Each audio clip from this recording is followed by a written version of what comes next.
Should I put this on the side? No, this is great. Yeah. Hey, welcome everyone. We're so glad that you could come, and I think a few more people are going to come on in on their own timetable. But you guys are the on-time ones, and I really appreciate that. Really appreciate Charlie and Reid coming to present tonight. They have been a huge blessing to Rachel and I. And it's awesome to know that there are kingdom-minded people that really know their stuff in this area. And I think this is a real treat. I want to just pray over our night, and then we'll get started. So Lord, thank you for this opportunity this evening, Lord, to have this financial seminar on tax-efficient charitable giving and all the different things, Lord, around this. Lord, thank you for the wisdom that you give us to navigate and to do this with excellence. And Lord, we just pray your blessing on this evening, and that you would make it, Lord, a time of just growth for all of us. We pray it all in Jesus' name. Amen. Amen. So let's give it up for these guys and welcome them tonight. Hey everybody, I'm Reid Miles. This is Charlie Haynor, my colleague. We are financial advisors with United Capital Financial Management. I'm a CFP, Charlie's a CFA. I've been working with Charlie for about 5 years. He's been doing this for, you can tell by the hair, about 30. So I think I'm working on mine right now. And what we're going to talk to today is obviously, of course, about tax-efficient charitable giving, but it's a very soft part of our heart here because I don't know if any of you know Grace Church of Marin in San Anselmo, but my father was the one who actually moved our family out here when we were young, and he planted that church. And so it's a very meaningful part of our lives. Charlie is on the board there. He does the finances for them, and so it means a lot to us. And we are called, as I'm sure Caleb has spoken well about, we are called to be good stewards of our resources and of our talents and our treasures, and to use them to further God's purposes. So this is a great way to be a good steward of it and to learn how to give more tax efficiently. There's going to be a couple of disclosures that I'll get to in a second here, but we are not we're not CPAs and we're not attorneys. This is all general advice. We work a lot with CPAs and we work a lot with attorneys, but everyone's situation is different. And so the answer is typically always, it depends, as you'll get by anyone who charges time for their time. It always depends. So we will give you guys good advice here, and then you're welcome to ask questions at the end. But we'll hopefully give you some good takeaways here that you guys can use. So just a quick overview of the table of contents. We're going to cover the big tax bill change that happened recently, the One Big Beautiful Act. I hate calling it that, so I'm going to call it the OBA the rest of the time. That plays really well in California, down in the South. I'm sure in Florida it does not play as well. So the OBA is the current tax law that we are living under right now, and so that's going to inform all of this. So we need to understand the tax law. We need to understand how your situation may impact that, and then what is the charitable giving and estate planning that might be beneficial and help save you in taxes. So jumping straight in here, the 2025 OBA is essentially just a continuation of the Tax Cuts and Jobs Act that was started in 2018. Really, it was enacted in 2017. A lot changed before then. You might remember there might have been a lot more miscellaneous deductions. There might have been a lot of people falling under what's called AMT, or the alternative minimum tax. The standard deduction was a lot lower, but I'm not going to get too far into that. For right now, the main purpose is that everything that we did have for the last, call it 5-6 years, is going to be extended, and it was codified or made permanent. And in tax law, permanence just means until the next administration takes over. So this is at least going to be for the next 4 years or through 2029. So we can finally get some good planning in. Some of the key highlights from the 2025 OBA is the standard deduction, the higher standard deduction. So for married filing jointly couples, it was $30,000. They increased it to $31,500. And then for singles, you can see there, $15,750. It was actually set to reset back to the pre-Tax Cuts and Jobs Act which would have been, about half of what it is today. So it was nice for us to all be able to keep that. The additional standard deduction, which is which is only for about these next 4 or 5 years, is for those age 65 plus for $6,000 per person.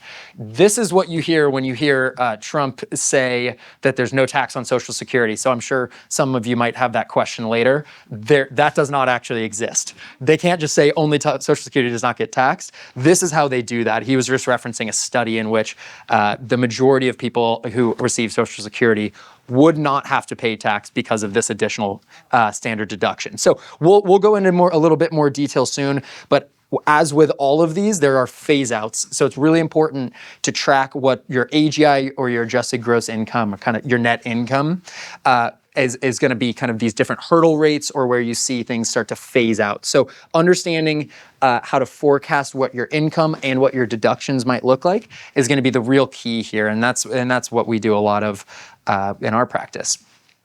The SALT limit increasing, I'm surprised I didn't get a standing ovation. There was no standing ovation for that, because that's how I felt when they finally raised that SALT limit. So per filer, we've all been capped in the high income tax state of California at $10,000 for our property taxes and for all of our California state taxes that we pay. So whether you're single or married, per tax filing, you're capped at $10,000. So that has now been lifted to $40,000. That was a huge change. Yes, there we go. That was a huge change. And that is going to be I'm sure a heavyweight fight in 2029 when that comes due again. But there's a phase out for that, and thankfully it's much higher at $500,000 of AGI. Now, even if you don't have, you're not making over $500,000 a year, you're not consistently making $1 million a year, this can sometimes come into effect when you have things like a house sale or maybe a rental property sale. There's certain times, or liquidity event if you work at a tech company or you get bought out of your business. There are certain times when these can come into play, and we need to be mindful about them. Next up, the new charitable giving rules. These will be especially important for us. Next year, starting in 2026, everything beforehand has been effective starting in 2025. So starting in 2026, there's a new floor of AGI. So that means if you make $100,000, the first $500 of your charitable deductions just don't count. That you have to cross that hurdle rate, and then you can start to deduct. So 500 is not too big. Of course, we want every dollar, we want to get tax credit for every dollar we can. But if you start raising income levels, or you start having a big income year, you sell a house and make a big charitable deduction in one year, it can make a big difference, because that hurdle just starts to increase with every $1,000 of AGI. So for someone, at $1 million, that's a $5,000 floor you have to cross. Itemized deductions, again, for those poor souls of us in the 35 to 37% tax bracket, making upwards of $1 million a year, and that 37% federal, you are now limited to 35%. I won't stay on that too long. And then for non-itemizers, so those of us who are taking the standard deduction at $31,500 for married, plus maybe some of these additional kickers like the $6,000 additional standard deduction. For those of us who have that, there's also a non-itemizer deduction of $1,000 per person. So that one can be incredibly valuable as well. A couple other big kind of headlines that you might read about in the OBA was the estate tax exemption is now $15 million per person. That was codified. That was set to cut in half, which would have brought a lot more people into the estate tax realm, which is 40% of the state over that limit is taxable to the federal government. Then, so now it's staying at 15 million. It's adjusted with inflation. The next one is qualified opportunity zone funds, and that's just really it's a tool that we use for capital gain management that is now permanent, where you can defer capital gains into a real estate investment that has a lot of cool tax benefits that like you can see there, 5-year capital gain deferral and a 10% cut step up in basis. So anyways, these are some of the bigger headlines that I don't need to get too into, but you might read about them.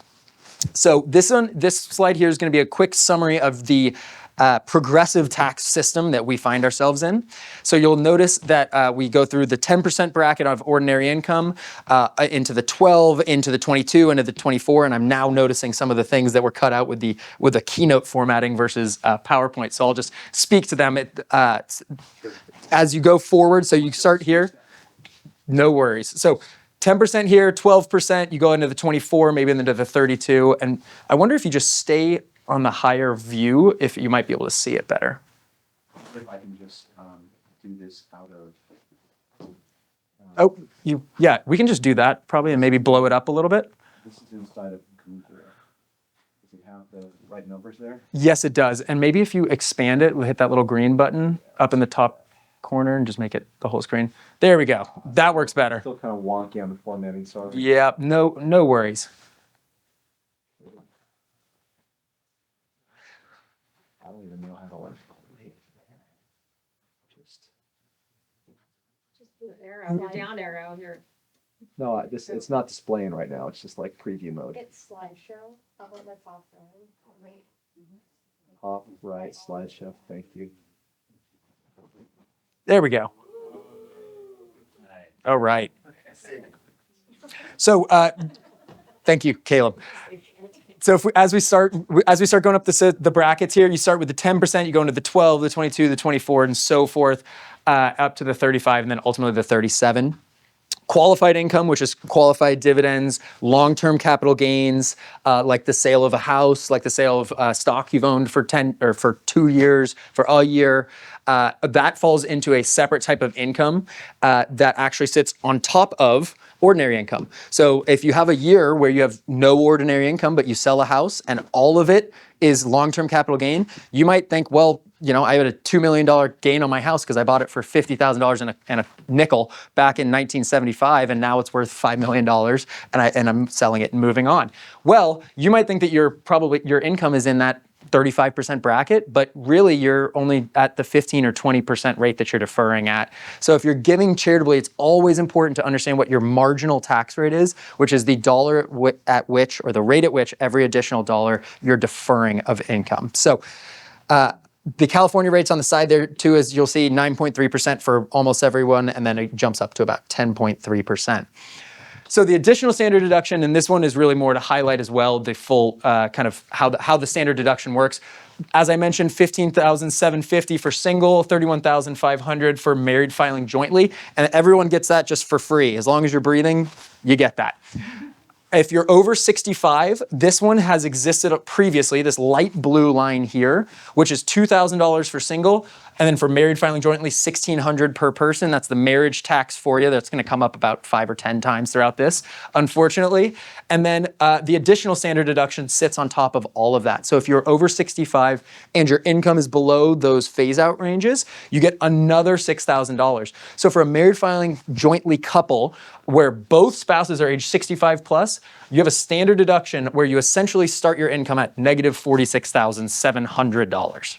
So that is really important to know, is that if you made $50,000 working a job, you made $100,000, you start getting a negative $46,700. So it's going to just be important to understand that moving forward.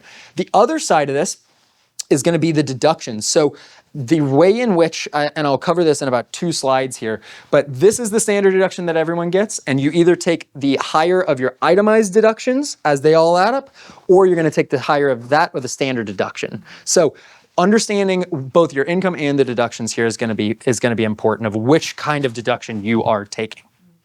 The transfer taxes, as I mentioned before as well, of the estate taxes here, it's good to call out, is, as I mentioned, 40% for everything over the estate or gift tax exclusion.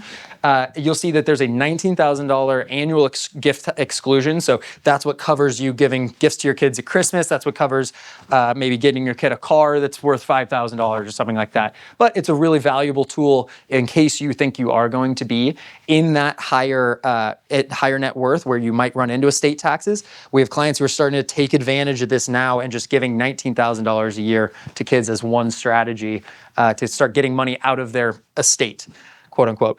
Marital deduction, unlimited. Anything gifts to your spouse, back and forth, does not matter. It's unlimited. And then if you make a payment to an educational institution or to a qualified medical exclusion expense directly to the institution, it is also unlimited. So good to know here, but with gift taxes, gift tax is also 40% up and above that lifetime estate tax limit. But again, for our purposes here, gifts to charity are also unlimited. It's the deductibility of it that matters. So jumping in here to charitable giving strategies, we're going to make sure that you understand how to get your tax deduction for it, because a lot of people will give to the church, will give tithe, will make other charitable gifts, and think they're getting credit for it and just hand it to their CPA at the end of the year and just say, you go give me the credit for it that I deserve, even if they're not actually, at the end of the day, getting any additional benefit. So we're going to help you understand if you are, and then some different ways of how to take advantage of it better. So a couple of strategies. We're going to cover donor advised funds, which is a tool or a really valuable tool to use, and then a couple of different strategies of how to enact that and how to use these tools. Additionally, like QCDs, which is for those 70 and a half and above, which is where you're able to give directly out of your IRA, not a 401k, not a 403b, not a pension plan, only out of an IRA, where it comes out, satisfies your RMD, your required minimum distribution. For those of us who know about that, if we're over 73 or 75 in here, then you know how valuable that is to be able to reduce that because it comes out fully taxable. So how do we know if we're going to itemize or take the standard deduction? Usually in California, the number one way to know is, do you own your house? If you own your house, then you're going to be paying probably, especially these days, a good amount in interest. So you add your interest together, you add your state tax, which is now capped at $40,000 rather than $10,000 previously. Again, the mortgage, so these are property taxes. The mortgage is going to be the interest. Maybe you had a year where you had a lot of medical expenses, or one of your dependents had a lot of medical expenses. Once you go over a 7.5% hurdle of your income, or AGI, then you can start deducting that as well. And then charitable deductions are there. So these all add up together to essentially say, am I going to take the standard deduction at that maybe $46,000, or really closer to $30,000 for married filing jointly for those of us under 65, or am I going to be itemizing? So when you start to, you want to start forecasting what your both income is going to look like and what your deductions are going to look like. So if you start adding everything together, you might see here this example, a retired person without a mortgage. I'll kind of lean it that way so everyone can see. You'll see the California state tax, maybe on some of your Social Security, or not Social Security, that doesn't get California state tax. Pension comes out, IRA money comes out, but then you have your property taxes that you owe on your home. You don't have a mortgage, so it's relatively low at about $10,000. You're, of course, going to take the standard deduction at $15,750, so no reason to do that. For someone who is in their working years, in the previous system here, when we have the SALT cap at $10,000, let's say you're working and you would be getting all of this state income tax and all that property tax added together. It was capped at $10,000 until this year. That $10,000 you add on the mortgage interest. If you were single, you might be over the standard deduction hurdle. If you're married, you still got a little bit here. Where that comes into effect is if you make a charitable deduction, that just adds on top of these. It's going to be another little bar on here. So until you cross this hurdle, this is the really important hurdle I'm going to talk about, and Charlie will touch on as well. If you don't cross the hurdle, you don't get any additional credit for it because you'd be taking the standard deduction anyways. So we're going to help you guys understand a few different types of strategies to take advantage of maybe years that you are deducting, or maybe high income years that you'll want to take more advantage of that. Finally, let's say the same working couple here instead of in the Tax Cuts and Jobs Act until this year, and now you're working, you have your California state tax, you have your property tax, that is capped at $40,000. You have your mortgage interest on top of it. You're sitting up there at about $50,000 of deductions. Well, you're not going to take the $31,500 that they give you for free. You're just going to go ahead and take what you have on your own record. So your deductions will actually be at $50,000. If you donated one additional dollar on top of that, you do get credit for it because it will go against your income since you're already over that hurdle. So that's how you kind of start thinking about when you want to start forecasting and thinking, what are my deductions going to look like for this year? What are they going to maybe look like next year? What are they going to look like when I'm retired? This is kind of the forecasting that we do for our clients, and it really pays to, look forward. One of the other ways you want to start thinking about it is about your income. Actually, we're still on deductions. I jumped one slide forward in my brain. So on the deductions, let's say you have different years where you have different types of deductions. Maybe you had a medical emergency in 2020, or in 2024 you bought a house and you have a higher interest payment. Whatever it is, if you're already over the hurdle, it might be a good strategy to consider lumping or bunching or clumping. There's a million of these rules that you might see online about it. Your deductions and making charitable gifts for multiple years all in one year because you're already getting credit for it. So rather than every year we're needing to cross the hurdle for the next couple of years, if you plan ahead and you say, you know, I give $1,000 a month to New Life and I know I'm going to do that for the next 3 years. Hopefully they're growing because your income is growing as well. But if you're giving $1,000 a month, you can say, well, that's going to be $30,000 over the next 3 years. I could try to cross that hurdle 3 separate times. Or I could do it all in 1 year, cross the hurdle one time, and stack all those deductions. So I actually end up getting credit for all of my donations. And then you don't give, because you gave in that year. So Charlie's going to talk more about a strategy about how to actually use that. And that's going to be where donor advised funds come into play. So irregular income, this is the income forecasting that is helpful, is also helpful when you want to think about what years it might make sense to give more. Well, if you're making $50,000 in your low years and you do sales and maybe you didn't hit a home run with your commissions that year, then you're only deducting at 12%. So every dollar that you're taking away from income, you're only getting taxed at 12%. That's not as valuable of a year as if you are really knocking it out of the park and you're up in the 22% range, or you're up in the 32 or the 35 or the 37% range. Especially you start adding in California state taxes and you're getting taxed at over 50%. That is when you want to just get your income as low as possible. And so in those years, it might make sense to make bigger charitable deductions or bigger charitable gifts because you know that it's going to be more valuable to cut away at that income versus just versus just in those lower years, maybe when you're only deducting at about 12%. So donor advised funds are going to be a really good product and strategy for that. And so I'm going to hand it off to Charlie here, who's going to jump in and teach you about that. Thank you. Thank you. Thank you, Reid. Welcome, everyone. It's great to be here at New Life. Thank you for having us. It's great to be here. Donor advised funds. Well, part of what Reid was going over, looking at both the deduction side and the income side, you can see that it's really important that you have to be able to plan this ahead. So the planning becomes super key to be able to say, well, what are my deductions going to be? What is my income going to look like? Because you have to make your charitable gifts before the end of the calendar year. You can't get into April or May and say, oh, I'm filing my tax return and I want to increase my donations for last year. You have to do it by the end of the year. So that's where planning is very key. Now, I recognize that this concept of lumping charitable gifts all in 1 year and then not giving for the next 3 years might not meet your giving goal. You might want to give to New Life consistently over multiple years. And so the donor advised fund actually is the answer to that problem. What a donor advised fund is it is a 501c3 charity. And the mechanism is that you give cash or assets into the donor advised fund. And because it's a 501c3 charity, you immediately get a tax deduction for whatever you put in there. But now you have an account at the donor advised fund from which you can make what are called grant requests and say, well, now I want to give to New Life out of that. And there's no time limit on when you have to give the funds. So you could give it out over the next 5 or even 10 years, which works perfectly with the strategy of being able to say, okay, I'm going to now separate the time frame of when I get my tax deduction and when I want to give to the ultimate charity. This is the perfect vehicle for helping you do that. Down arrow. There. I think I got it. All right. Donor advised funds, the facts.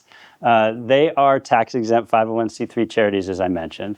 So a number of DAF operators, you'll recognize these names: Schwab Charitable, Fidelity Charitable, Vanguard Charitable. You could almost take any bank or brokerage firm, add charitable to the end, and they probably have a donor advised fund. Marin Community Foundation has a donor advised fund. Examples of minimums and expenses. There used to be minimums of how much you had to fund the account with. I think it was, minimum of $5,000 or something like that. That's actually gone. I think most of them just say, well, however much you want to put in, go for it. The grant request, they do want a minimum grant request. What they don't want you doing is giving $1 here, there, and everywhere, because they have to do the administration and mail out the checks. And there are annual expenses for this. So it's very typically 0.6% of the assets that are in there, of the account size. And that's for the service that they provide of doing it. So it's actually quite reasonable. All right, we want to look at some case studies.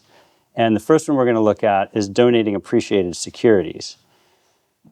Now, if we went back and see if I can do it. Nope. Okay. There's no arrows. Got it. Oh, the arrows. Perfect. All right. So if we looked at the this, step one was give cash or assets. Well, so what are assets? What assets could I give to a donor advised fund? Well, the most common asset that is given to a donor advised fund is appreciated securities. So that's stock, common stock typically, but it could be an ETF or a mutual fund that is appreciated. So it could be Apple stock or NVIDIA stock, or if you're lucky enough to have Oracle stock that was up 30% today, then that would be a good one to give probably. So appreciated securities. Well, here's a case study. So let's say you paid $5,000 for a stock and it's now doubled. So good for you. This could be your Apple stock that you bought for $1,000. Now it's worth $10,000. Well, that's great. So in this scenario 1A, we're going to sell the stock. Well, now we just realized $5,000 of capital gains. That goes on your tax return, and I'm going to I made the math easy for myself and said 20% tax. That's a $1,000 you have to pay in tax on that gain. So you only have $9,000 left to give to charity. The charity gets $9,000. You get a tax deduction for $9,000. What we would say is, let's not do it this way. The better way to do it is donate those shares direct to charity. So that can go to a donor advised fund, or it can go to New Life. And most charities like New Life or churches or other charities have a mechanism for receiving stock. It can get a little more complicated. You have to figure out the delivery instructions and all of that. That's where donor advised funds just shine. Because if you have a Schwab account and you get a Schwab Charitable account, you can literally hit a button and it just moves in and it's there the next day. It's so fast and easy, no paperwork and signing things and all of that. So it's really an efficient way of doing it. And this is a yes, definitely do it this way. It's a much better way to do it. So actually, here's a pro tip. So before I get into the next one, the pro tip is you have to be careful of what lot you're donating. If you have stock that you own, that you've bought it multiple times, you need to know, which lot am I donating or selling, whatever you might be doing. So in this example, let's call it XYZ stock. And let's say in 2015, we bought 100 shares, and we bought 100 shares again in 2016, 17, and 18. So we bought it 4 different times, and at each of those times, we paid a different price because the stock fluctuates and you bought it at different times. Well, now it's all at the same price. So you have 4 different lots with 4 different gains, or in one case, losses. So actually, the one with the loss, that is optimal to sell if you're going to do anything with it, because then you can realize the loss, and that's a benefit on your tax return that can offset other gains and reduce taxes. The optimal lot to donate is this one with a 65% gain that you bought in 2016. Well, if you have 400 shares of XYZ stock and you just instruct the custodian to donate 100 of it, they're not necessarily going to choose the lot that's most efficient for you. In fact, the accounting method that is typically on a brokerage account is not going to be the best for that. It's going to be the opposite of what you want. So you have to be really careful to make sure you identify the lot that you want to go. Now, actually, a lot of the donor advised funds, especially if they're paired with a brokerage account at the same firm, have gotten better at this, where if you identify the stock in your account and you say, I want to donate from this account number, it lists the stocks, you pick that stock, it'll list the lots, and it'll kind of help you figure it out. But it used to be a little tougher to do, so it's just something that it's important to watch out for. All right, more complex assets. So you can donate cash or assets. Assets are the easy one is common stock, but you can also, a donor advised fund or a charity can also accept physical real estate, private equity or closely held stock, business that you own, artwork, automobiles, insurance policies, annuities. These are what's called complex assets when you're donating them. It's not as simple as donating, publicly traded stock where there's a very clear current price and an agreed upon price and all that. There's a little bit more mechanism to it, but it can be really powerful for this multi-year planning and for definitely for larger gifts. We have a client that we helped with a real estate transaction where he was in a good situation where he was turning 65. He had retired a couple years earlier, and he was getting a big payout from his former employer that was coming in a lump sum that was going to really increase his income in that year and put him in much higher tax brackets. We also had a portfolio of real estate, including some properties he was renting out in Texas, among other places, and we were sitting down with him, and he was talking about what a nightmare it was to manage this one property, especially, and the tenants, and they talk about tenants trash, and what's the other, there's another T that is difficult whenever you're dealing with properties, you have to, toilets, that's the other one. And just, if you're a property owner, maybe you'd know. But he was just saying, I'm ready to sell it, I'm gonna sell that one. And we said, well, wait, before you sell it. He was charitably inclined, and we'd seen him be generous over the last number of years, and we knew he wanted to continue to do that, like $50,000 a year of donations. And we said, let's talk to your CPA and let's see if maybe donating this property and using a donor advised fund could work. So indeed, now if you own property and you bought it a long time ago, which he had, and then it's a rental and you've depreciated it, if you sell it, you pay the capital gain and you have to pay back all of what you, whatever benefits you got on the depreciation, you have to pay in tax on top of that. So it can be just a huge tax bill to sell one of these. But by donating it, that goes away too. The gain goes away and the depreciation recapture, if you will, goes away. So we were able to work with Fidelity Charitable's Complex Asset Group, get the property donated. He had $300,000 land in his donor advised fund. He had 6 years of his giving that he wanted to do. And he offset a huge amount of his fully taxable income that was coming in from the sort of pension, that one-time payout that he got. And it was really satisfying to see the email that came from his CPA after he filed the return that just said, congratulations, this worked incredibly well. It met all of your goals, and it got you out of those high tax brackets and gave you, he didn't have the cash flow to make all the donations that he wanted to. This gave him the cash in a donor advised fund to be able to do it. So having the liquidity, if you have property, it's illiquid. And where the property is sort of all or nothing, you either sell it or you keep it.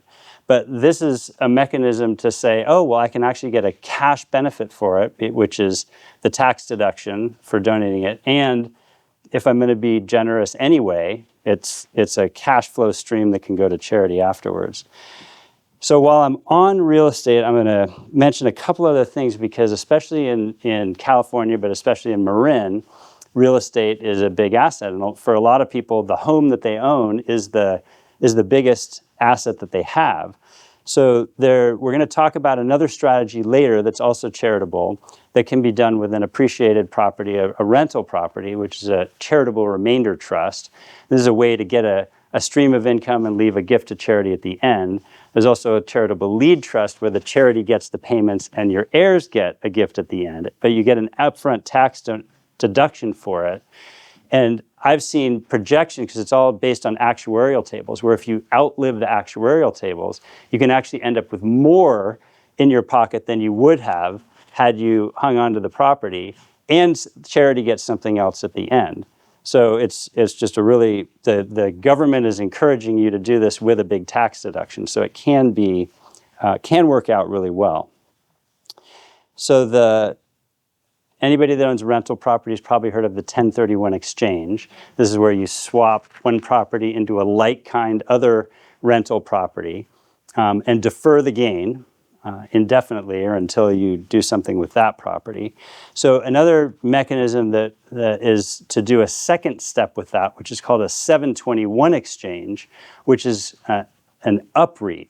So essentially you take a property, you go through a 2-year phase where you've done a 1031, and then you put it into a real estate investment trust, where now in exchange for your property, you get shares in a private REIT. Now that you have shares, you could sell off pieces of it. You could donate pieces of it. it gives you the liquidity. Whereas again, with real estate, it's either all or nothing. Do I sell it or do I keep it? And a lot of people kind of end up being stuck with these properties where they're not sure what to do with it. But to basically turn it into shares of something that now you have much more flexibility with and get a 5% return on, it can increase the cash flow that you're getting, because a lot of people own properties that are, giving them 2% or something, especially after expenses. So that's something that we're working with a number of clients to help them with moving properties into a mechanism like that. And it's kind of a 3 to 4 year process. So again, it takes some planning, but it can be really beneficial. You go from a concentrated property where you're managing it and having to deal with the toilets and the trash and all that, into a diversified, managed, passive income property or real estate trust that just can really meet the goals if that's what you're looking for. Reid mentioned qualified opportunity zones before. Now that's become evergreen and something that can be done really forever until they change the tax law. We'll see. But that's something that we've helped a number of clients with as well. Happy to talk about more of that. I didn't make a slide for all of that, but if there's questions about that, we can talk about that at the end. I do want to move on to one more charitable strategy that Reid mentioned earlier, which is qualified charitable distributions from an IRA. So what is a QCD? A QCD is an otherwise taxable distribution from your IRA. So any money you take out of an IRA, you got a tax deduction on the way in. Well, when it comes out, 100% of it is taxable if it goes into your checking account.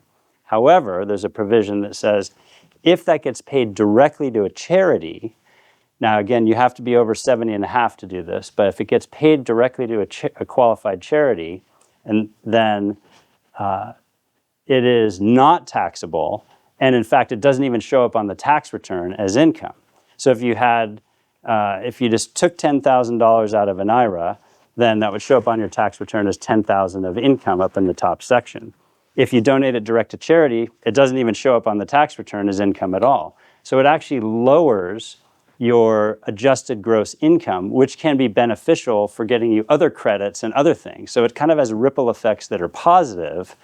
And this is a way that for those taxpayers that looked at their itemized deductions and their income, and basically they weren't getting a deduction for doing the direct charitable giving, this effectively gets you to your deduction back, because effectively it's the same thing as getting a deduction.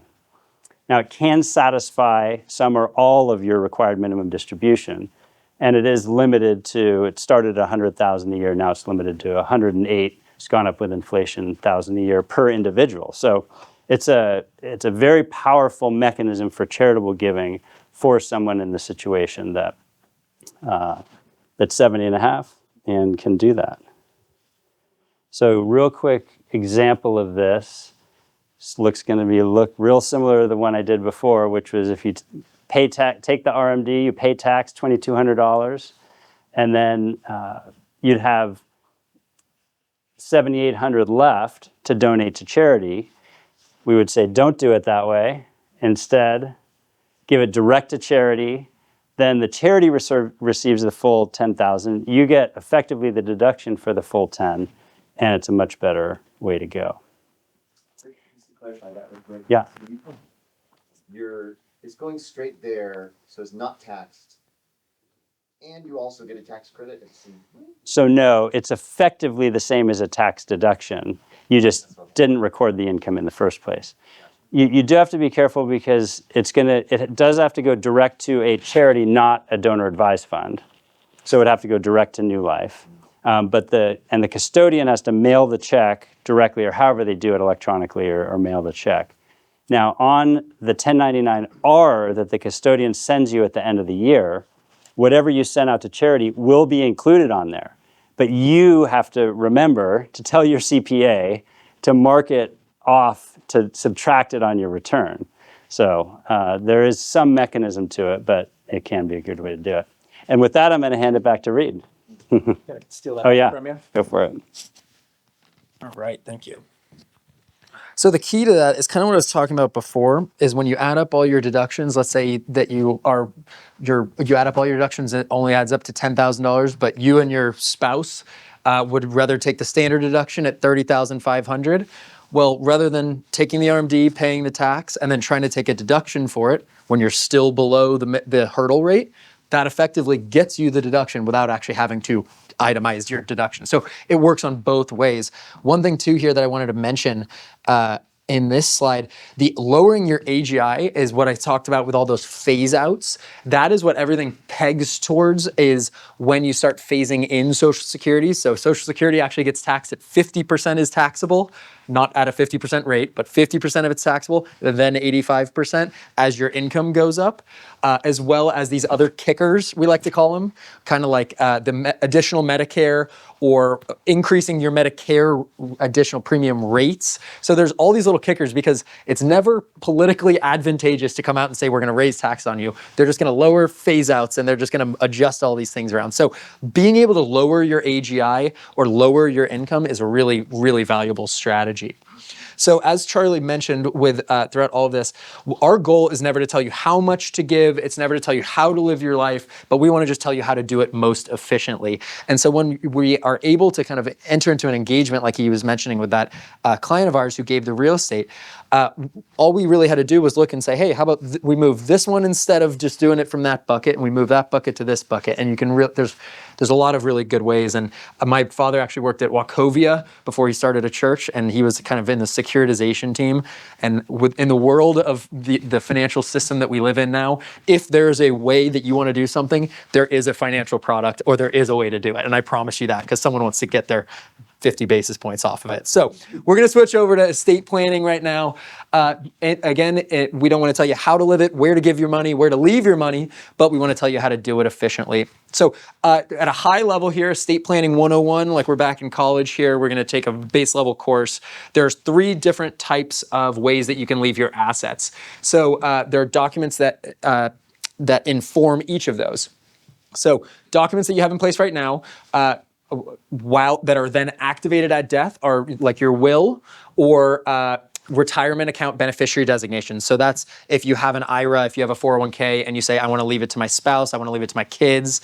Let's say you have a bank account and you say, I want to leave it to Joe Schmo, whatever it is. That is a way that it's going to be left.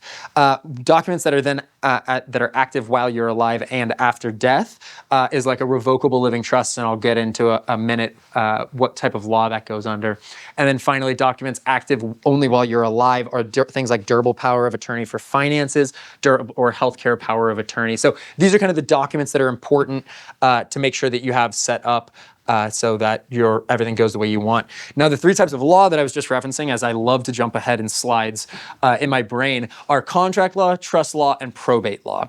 The first that I mentioned of contract law is like what I mentioned with having a designated beneficiary on something. So like an IRA, 401k, or your insurance payout. You say, I want to leave the insurance to my spouse, I want to leave it to my kids, whatever it is.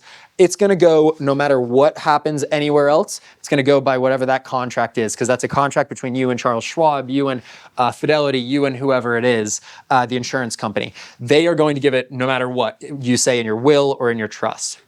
I'm going to go to the right. Probate law is all of your other assets.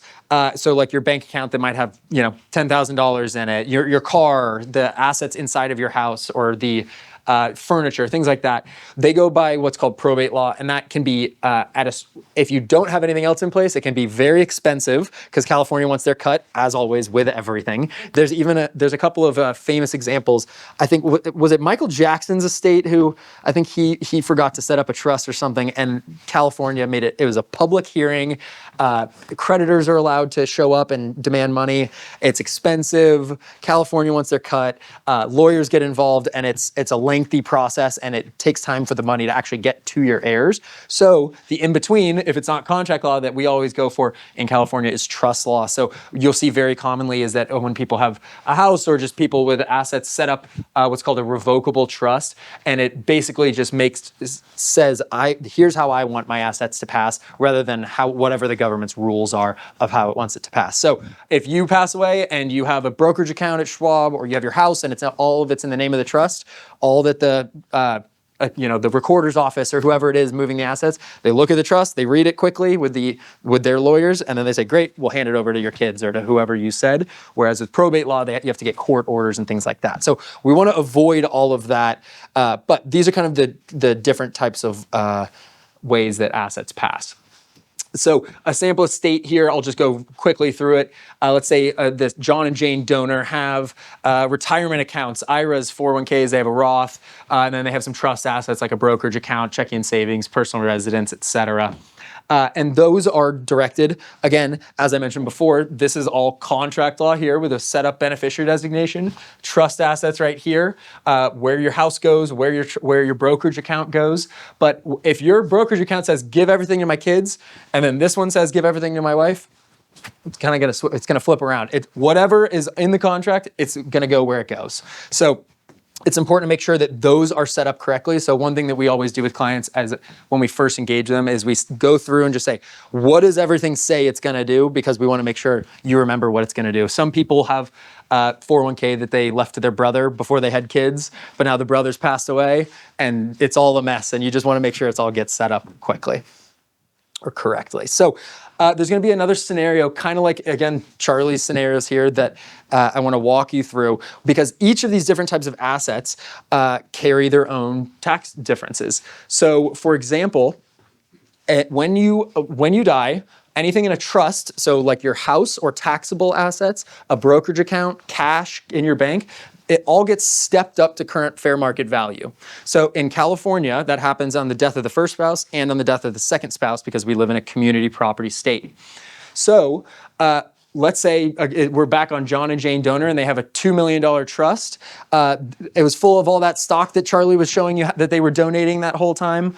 They bought it low at Apple, now it's really high. Well, guess what? That full thing is valued at $2 million effectively. So if, let's say, the kids get it and they want to sell it, they can sell it the next day, and there's no tax bill. There's no embedded capital gains still. Same with a Roth IRA or Roth 401k. The money is post-tax and growing tax free. It continues to do that in your state. The IRA and the 401k, all of that money got deferred or tax deferred, so you didn't pay tax on it ever. When you take it out, you have to pay taxes on it. So do your kids. When you leave it and it goes to the next generation, that tax bill is there no matter what, and it does not go away. The only way to get rid of that tax bill is to give it to charity. The only way to get rid of the tax bill here is to give it away or to die. So it's important to think about the different ways in which the tax bills go to the next generation. In this example here, there's a $4 million estate with the IRA, the pre-tax money, the Roth IRA post-tax money, and the trust post-tax money, where they want to give it to their 3 kids and charity, 25% each. So you say, all right, each one gets a share, and of each account, I'm going to give each one 25% of each asset here. And you'll notice that it's a little bit funky with the formatting here, but the charity gets their $1 million of the $4 million. The kids get a net 2.7 because there was a tax bill associated with this IRA and the 401k that was pre-tax. There's important rules with that if you have a scenario where it's important to talk to somebody, because you only have 10 years to get it out. Same with the Roth, but here, when it's taxable, it's really important to make sure that you understand the rules, because a lot of the times you'll defer income, and then you could have taken it out in retirement and paid the tax bill at 12%. It goes to your kids while they're in their peak working years, and they're at 32%, and it ends up being a worse deal. Anyways, back to this situation, you pay the tax bill. The net inheritance is $3.7 million. So the IRS took about $300,000 here of that $4 million estate. So we're going to say, no, that's not the way you want to do it. Rather, you assign the assets differently. So you go in and you set up the beneficiary, and it goes by contract law, where you say, this $1.2 million account, even though that's more than 25% of the $4 million estate, I'm going to give that whole thing to charity, because charity pays it at their own tax bill, which is 0. Charities don't pay tax. So if you just like when you give it to charity, that embedded tax bill, when they sell it, they're actually realizing a gain and paying it at their tax rate, but it's 0, so it doesn't really matter. IRAs and 401ks, it's the exact same. You give it to the charity and they get the full account value. They don't have to pay any tax on it. For both of these assets here, you give those to your kids, they end up with, instead of 2.7 million, they end up with 2.8 million. So they don't have the exact 25%, 25%, and 25% split, but everyone ends up with more and the IRS ends up with less. So that's a great solution in our business. And then finally, here's an example of a more complex estate planning technique. There's a lot of these. You might have heard of CRATs, CRUTs, GRATs, GRUTs. It's word soup. Same with like the CFPs, the CFAs. We like to make it seem complicated when it's not necessarily. So in this situation, like Charlie was mentioning, maybe you had a house and you wanted to make a charitable contribution. Maybe let's just even say cash, just to keep things simple. Or donated stock, appreciated securities like he mentioned before. We're going to make some assumptions to start. Let's say you're 65 years old. The hurdle rate is 3.8%. That's the 75-20 rate that's set by the IRS. Doesn't really matter. It's how we discount it back to present value. And there's a 6% average rate of return on the assets. You're 65 years old. You live another 19 years to 84. And you fund it with $1 million of appreciated securities. Let's say you worked at Oracle. They went up 40% today. Larry Ellison made his millionth billion today, and he wanted to give a good bit of stock. Well, you give that $1 million to the Charitable Remainder Trust, and you get a deduction not of $1 million, but of $452,000. That's the present value of the annuity gift, essentially, that you are giving. So you'll get an immediate deduction of $452,000. Then every single year, you and or your heirs will take a payment from that Charitable Remainder Trust. Now that stock that you just donated, that was one concentrated position, that was just Oracle, you could sell in there, make a whole diversified portfolio, put it in the S&P 500, make stocks and bonds, alternative investments, whatever you want. And this then pays you 5% a year, 5% a year essentially, is how this ends up working. Receive payments for life for 5% of the trust value, calculated annually. So in this vehicle, kind of like the donor advised fund here, it continues to pay the rest of your life.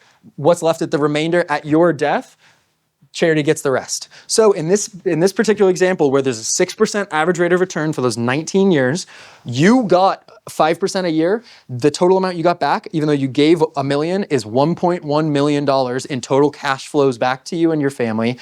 And the charity at the very end ends up with $1.2 million. And you got a deduction on the way in. So it's a really powerful vehicle, and there's a couple of these ones that can work for people, but this is kind of one of our favorite examples of where you add a little bit of complexity, but it can make a very big difference in the end. So There's nothing like this for under 65. I know. there is, it works. It works now too. That was just one example. You could do this. You could do it right now too, but. The rules start changing because you have to outlive a lot of these, like with GRATs, for example. You got to outlive the term, and there's going to be a million rules, so it depends. But you don't have to be 65. So that was all we had for you today, but we are happy to answer any questions on this, on anything financial. We're here. I see one over here. Yeah, so just a quick question. So on your last, that's showing the number in there. So basically you take that investment, you're putting it into annuity, then you annuitize it, and we can receive that for the rest of our life, then you calculation based on whatever is our age. So actually what this is let's say you put that $1 million that we said Oracle stock Correct. in an account. So Correct.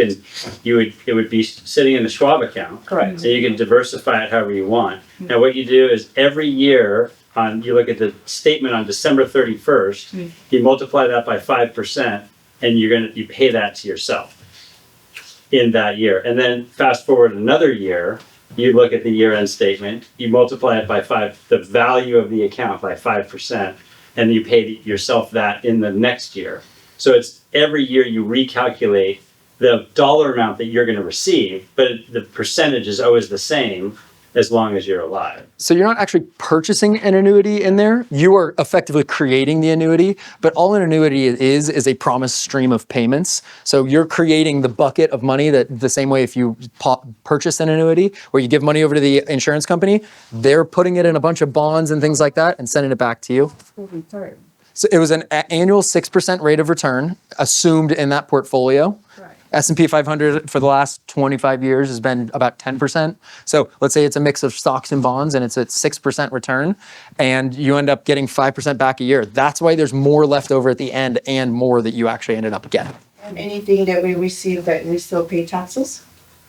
So then when the payment gets paid to you, so that it's a charitable remainder trust, and then it has its own tax ID. So you would actually just create a trust with a lawyer and have them draw it up and say, I'm the trustee, and here's the beneficiary, here's the charity beneficiary at the end, and here's the income beneficiaries, and you can include kids as well.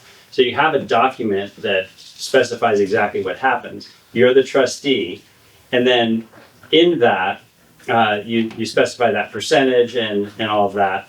And then that's sort of the governing document. And then the account is, held at Schwab or wherever it is. I think she's asking if the kids or you receiving it. If I'm sorry, income the taxable. Yes. So if let's say it was a zero basis Oracle stock that you put in, just 100% taxable, where if you sold the $1 million, you'd have $1 million of capital gain on your tax return. You put it in this trust, sell all of it at once, and there's zero tax at that moment. But then when you pay yourself 5%, then you'll get $50,000 of income, and all of it will be capital gain. And the nature of the income that you receive depends on what the nature of the income was that went in. So if it's taxable, if it was capital gain, you're going to get out capital gain. Now, as there's income and growth, and you have stocks and bonds and different things in there, you're going to have different nature of income that ends up in this trust. So it has to be, a CPA has to do it every year and tell you, but you'll get a K1, and it'll tell you got $50,000, 40 of it was capital gain, 9 of it was ordinary income, and 1,000 was just return of capital, something like that. So you're not putting it into a trust where, because I learned that where you can create a trust, you don't own it, but you can control it. You can also get tax benefit behind it. Well, that's essentially what's happening here. It is a trust. You control it in that you control the assets. Right. Now, it's been an irrevocable gift into the trust that charity will benefit from in the end, and you have a contractual amount that you can pull out. But you're controlling the investments. Gotcha. But yeah, it's irrevocable, so you can't. You can't just pull it all out. Yeah. Yeah. Big question. And it goes to the charity when you pass away. That's right. Or when your kids pass away. It's however it's drawn up. So sometimes they have it as you and then your beneficiaries, and once your kids pass away, then everything left over goes to the charity. And if you do that, that adds a whole another, say, 30 years. Exactly. Actuarial Yep. calculation. So you get a much smaller tax benefit. Deduction. If you have it stretch all the way, and the charity's not going to get it for 40 years, you get a very small tax deduction. Because what they're doing is when you give $1 million, they're saying what's the present value of that gift, because the charity's not going to get that full $1 million that you gave today, since $1 today is worth more than $1 tomorrow. So that's the rate, that kind of hurdle rate, 3.8% in this example, or called the 75/20 rate. That's how they calculate that portion. So if it's a lot more time, then it just shrinks the amount of deduction that you get in that first year. And that 5% is the max that you pull out per year or pay to yourself or to your family per year. Like, so if you did it to your kids, it's not 5 per person, it's 5 total. 5 total. I think it could be higher than 5. So It depends how you set it it's, up, but it's there's kind of a rules. pick a rate. Yeah. You can pick whatever rate you want, but then you'll It's get gonna a change the different deduction. tax deduction. It'll be different actuarial calculations, but you can say, hey, I want 8%. Yeah. We're managing ones that there's a 7%, a 7.25%, there's a 5%. So they can all be set up differently. And usually there's sort of a guideline for wherever we are with interest rates.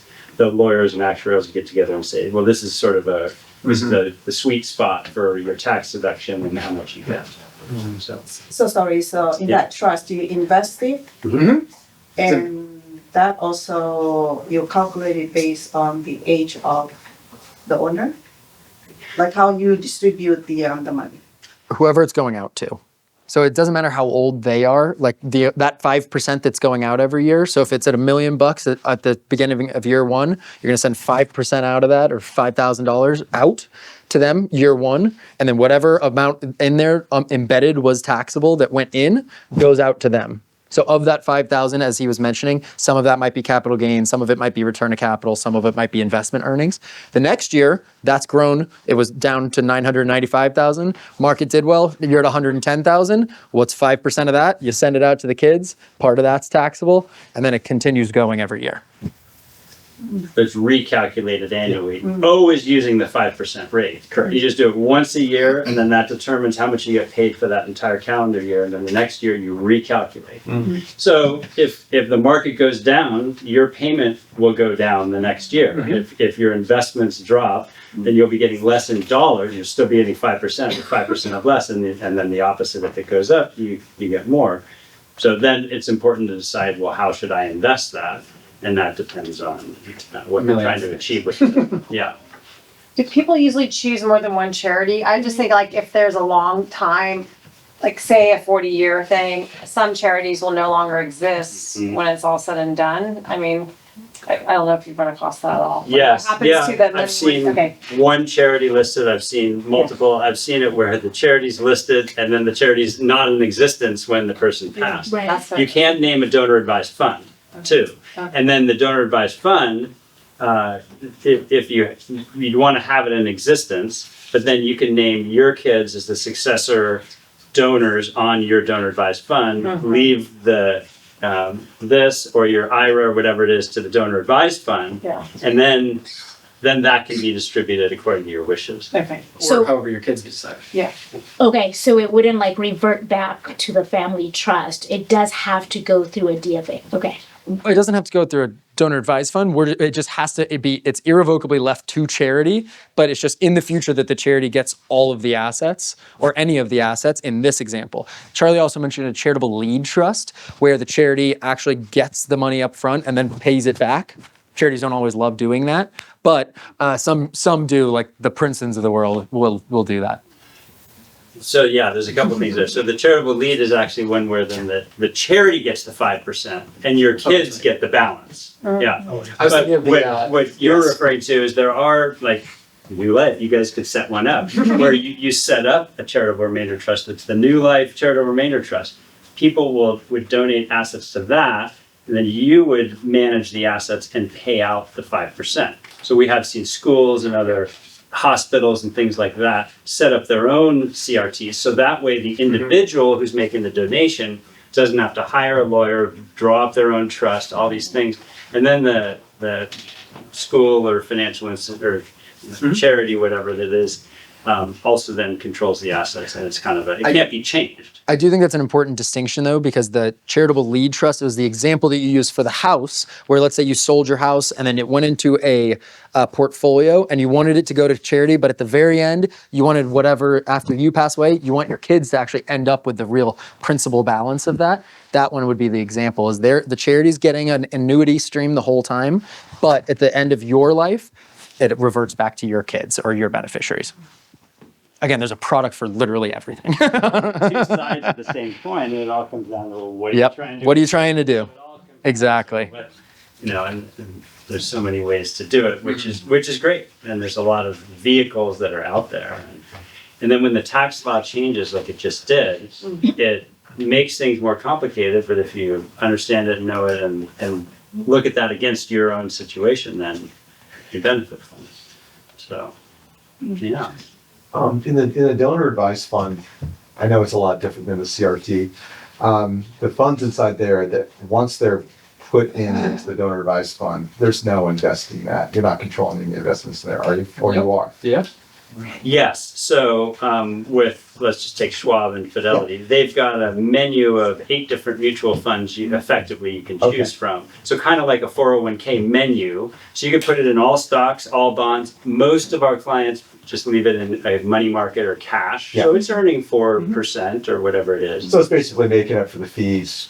Yeah. 0.6% a year or whatever. Yeah, 0.06. I mean, you're 0.06. earning So 4. right now you're earning 4. You know, yeah. So you're actually earning more than it's charging. Okay, that's in what today's interest rate environment, which is good. But yes, so you can invest it, and then if it's over, I think 250,000, it can be invested in something other than their funds. There may be. But Well, and let's say that you had a situation where you're selling your primary residence. Again, like I jokingly said, you buy it for 50,000 and a hay penny, and then you sell it for 5 million.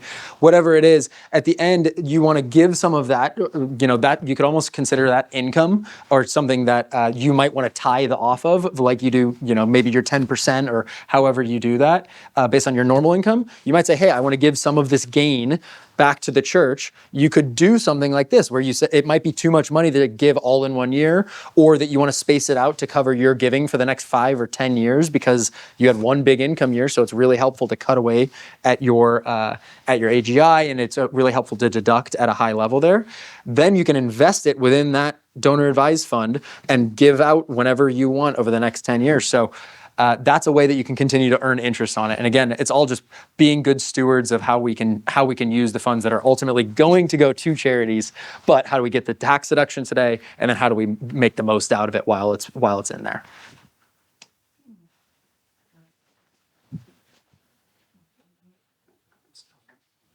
All right. Any other questions? Any questions about anything? Zoom listeners? No Zoom listeners. No, I don't Okay. think we did any Zoom listeners, Gotcha. but All right. we're gonna post this probably as a private video we can share with people. Great. So I have a quick question, if Yeah. I just might. I might have misheard you when you were talking about the 1031 exchanges, and then you started talking about 731s? 721. 721s, thank you. So did I misunderstand that the 721 is contingent on leveraging a 1031, or can it be entirely separate transaction? Can be separate, but you would have to identify and find a real estate investment trust that wants your property. Okay. And then you can contract with them. And we were actually in the process of doing that with one client where it was looking like it was going to happen, and then the REIT had its little issues and it didn't end up happening. Okay. But so it's kind of rare and it's hard to do because a lot of these REITs have their properties are like $20 million, $50 million properties. And a lot of people have apartment complexes. What a lot of people have is their single family home that's worth $1 million, or their 7-Eleven worth $5 or something. It's just a mismatch with what the REITs own. Got it. So that's where there's this intermediary step where what you actually own for 2 years after the 1031 is a Delaware statutory trust where you own 2% of a huge building, and then you own that for a couple of years, and then that is what the REIT says, we want that asset. That's the 721. So it's pre-set up when you Yeah. buy it, when you do it in the first place, you know that the REIT wants that asset. Okay, Yeah. thank you. I was a little lost in there, but that. Yeah. It's that one's pretty complicated, but it can be very helpful because it ends up you go from you can't just sell off a door if you want some liquidity out of your house. I mean, you could, you're not going to get as much for it, but it's a way that you can get a very depreciated or very low basis asset with no liquidity into it, or that might here be earning only 1-2%. In California, with the market value so high, the actual effective rate of return on it might only be 1-2%. And you might be able to get 5 in one of these REITs, and it's diversified, and you don't manage it, which Plus is important. Plus the growth. So it's a way to kind of get your hands out of active management into passive without realizing the gains and gain liquidity. And then those are little pieces that you can give off to the church. Anything else? Anything you guys have heard Trump say that you want to have questions about tax law? Because he claimed a lot of stuff, so I'm happy to clear it up. The Social Security one is always like, no, you still pay on that. He just said that. Awesome. Thank you guys. Yeah, absolutely.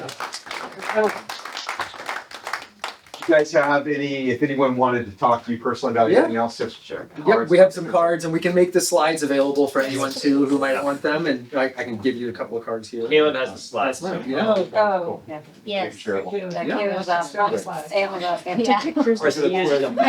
So it's not really. Yeah. Hopefully, we can get you a PDF of it too. I can also export that as a PDF. Yeah. I can make it shareable as a PDF. Yeah. I'll bring that forward.